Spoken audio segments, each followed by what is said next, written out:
Hollywood's darkest prophecies are unfolding before our eyes. These 8 films are more than entertainment. They're eerie glimpses into a future that's arriving faster than we expected. A future with corporate dystopias and AI relationships. These cinematic warnings deserve a second look as science fiction transforms into tomorrow's headlines. First, Idiocracy. Remember when Idiocracy felt like an absurd comedy rather than a documentary in the making? Mike Judge's 2006 satire introduced us to a future where humanity's collective IQ plummeted faster than my will to live during tax season. The film follows Joe Bowers, the most average man in the military, who wakes up 500 years in the future to discover he's now the smartest person alive, which is like being the tallest person at a Hobbit convention. What makes Idiocracy terrifyingly prophetic isn't just the Brando-guzzling masses who water their crops with sports drinks, because it's got electrolytes. It's watching politicians and corporations exploit ignorance for profit and power. Sound familiar? We're already living in a world where scientific expertise is often dismissed in favor of whatever conspiracy theory went viral last Tuesday. The film's corporate-controlled dystopia, where Costco requires GPS navigation and Carl's Jr. threatens to take your children if you can't afford a burger, feels less like fiction every time I see a stadium renamed after a cryptocurrency exchange that no longer exists. And let's not even start on our attention spans shrinking to goldfish levels while we doom scroll through TikTok instead of reading books. But hey, at least we don't have a wrestling superstar as president. Oh wait, we actually elected one before the movie even came out. Next, we move from brain drain to DNA gain. 2. Gattaca. Sliding from idiotic futures to genetically perfected ones, Gattaca presents a world where your destiny is determined before you leave the womb. This 1997 gem shows us a society where genetic discrimination is the norm, and invalids, those conceived naturally, are relegated to menial jobs, while the genetically enhanced valids get all the cool gigs like space travel. It's basically high school social hierarchy, with more lab coats and fewer prom nights. What seemed far-fetched in the 90s is knocking on our laboratory doors today. With CRISPR technology advancing faster than teenagers rushing for the last slice of pizza, we're already editing genes and selecting embryos. Parents in some countries can already choose eye color, screen for diseases, and potentially enhance intelligence. Soon, the designer baby won't just refer to an infant in expensive brand clothing. The most chilling aspect of Gattaca isn't the technology itself, but the social stratification it creates. We're already living in a world where healthcare and education access depends heavily on economic privilege. Imagine adding genetic privilege to that equation. Vincent Freeman's struggle to overcome his genetic destiny through sheer determination and elaborate urine swapping schemes reminds us that human spirit still matters. But in our quest to eliminate disease and improve humanity, we're tiptoeing toward a society where your DNA is your destiny. From designer genes to digital dreams, next on our list is 3. The Matrix. Unplugging from genetic engineering, let's jack into The Matrix, where reality itself is just code written by our AI overlords. The Wachowskis' 1999 masterpiece envisioned a future where humans serve as Duracell batteries for machine masters, while our minds are trapped in a simulated reality, essentially making us the most inefficient power sources in history. Talk about renewable energy gone wrong. What's unnerving is how many Matrix concepts are bootstrapping into our reality. Mass surveillance? Edward Snowden has entered the chat. Digital worlds more engaging than physical reality? Just watch teenagers navigate between 5 social media apps while ignoring the actual humans at their dinner table. The line between online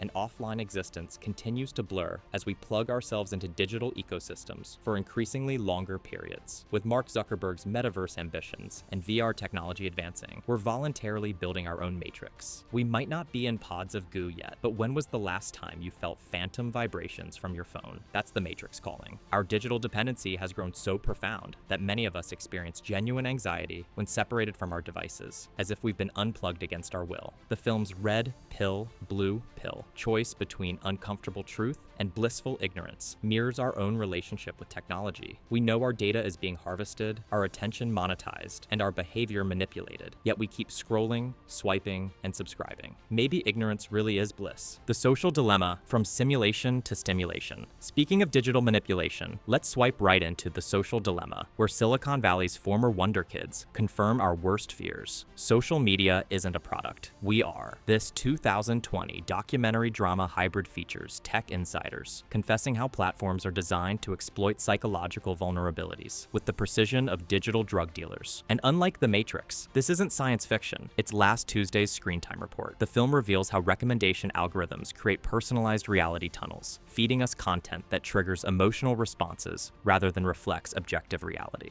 Your uncle isn't suddenly obsessed with conspiracy theories by accident. He's been guided down a rabbit hole designed to maximize engagement at the cost of social cohesion. It's like having a librarian who only recommends books that make you increasingly paranoid about librarians. What makes The Social Dilemma particularly unsettling is watching former Facebook and Google executives admit they don't let their own children use the products they helped create. It's the digital equivalent of watching tobacco executives refusing to smoke their own cigarettes, except these cigarettes can influence elections and trigger teen depression epidemics. As we surrender more decision-making to recommendation algorithms, from what to watch, to whom to date, to what to believe, we're outsourcing our autonomy to systems optimized for profit rather than human flourishing. Our attention has become more valuable than oil, and everyone's drilling for it. Maybe it's time to put down the phone and touch some grass. Just don't forget to post about it afterward, or it didn't really happen. 5. Her, when Siri gets serious. From collective digital manipulation to intimate technological relationships, Her introduces us to Theodore Twombly, a lonely man who falls in love with his operating system, Samantha. Spike Jonze's 2013 film seemed whimsically futuristic at the time, but a decade later, people are forming emotional bonds with AI companions, and chatbots are writing poetry.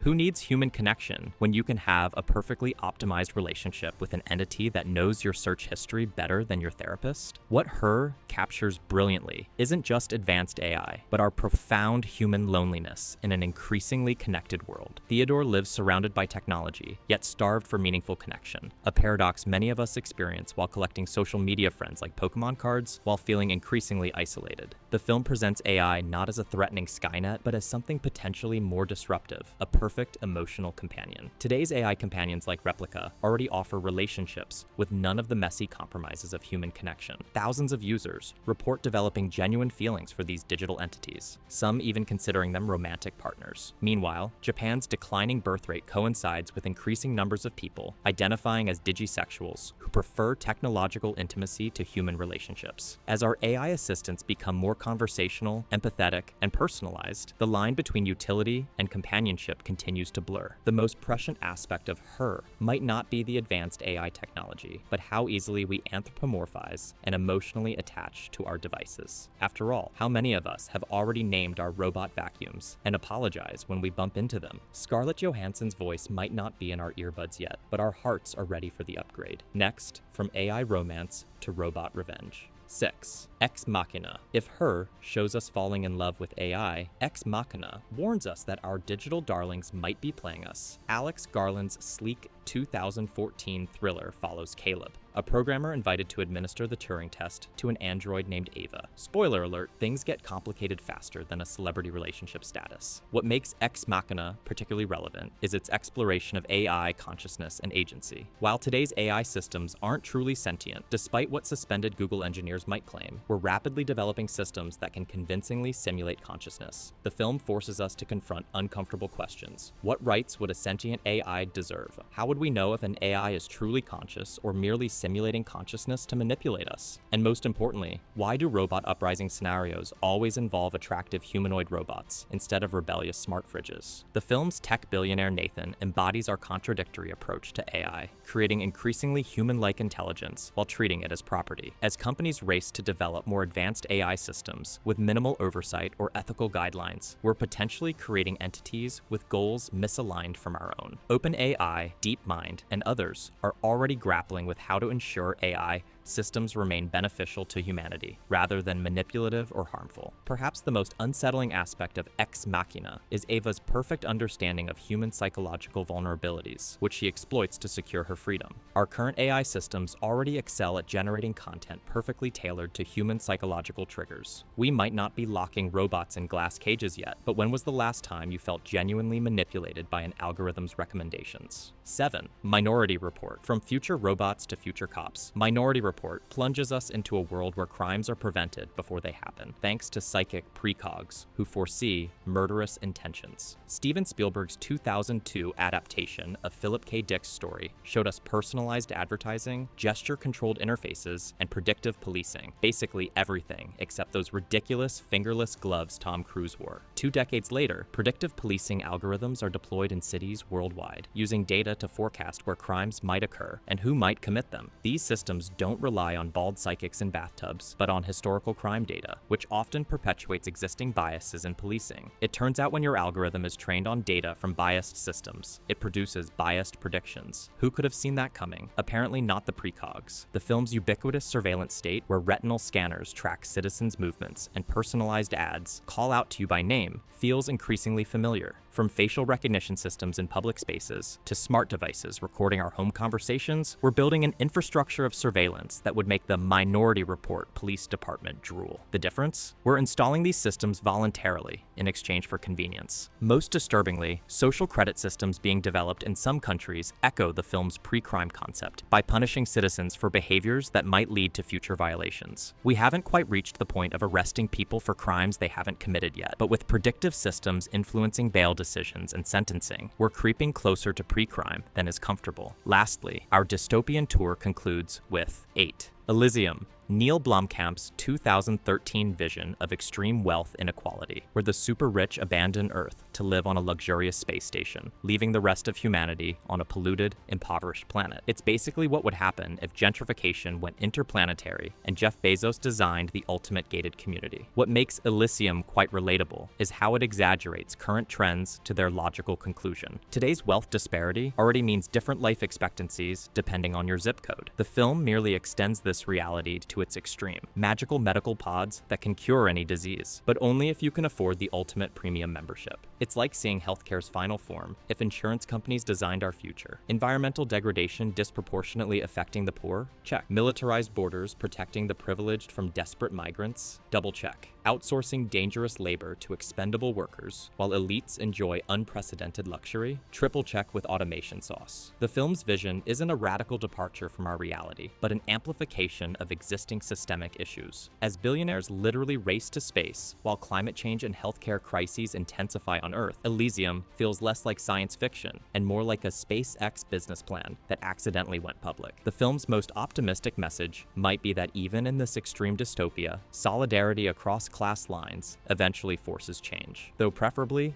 we could address these issues before we need Matt Damon with an exoskeleton wielding the world's most aggressive universal healthcare plan. In our real world, as wealth continues to concentrate among fewer individuals, while essential services become increasingly privatized, the Elysium metaphor serves as a warning. Paradise, for some at the expense of many, isn't just morally questionable, it's ultimately unsustainable. And that's it for today. If this article opened your eyes to these cinematic prophecies, don't keep this revelation to yourself. Smash that like button, hit subscribe for more mind-bending content, and share this with friends before our dystopian future arrives. Together, we might just avoid these dark timelines.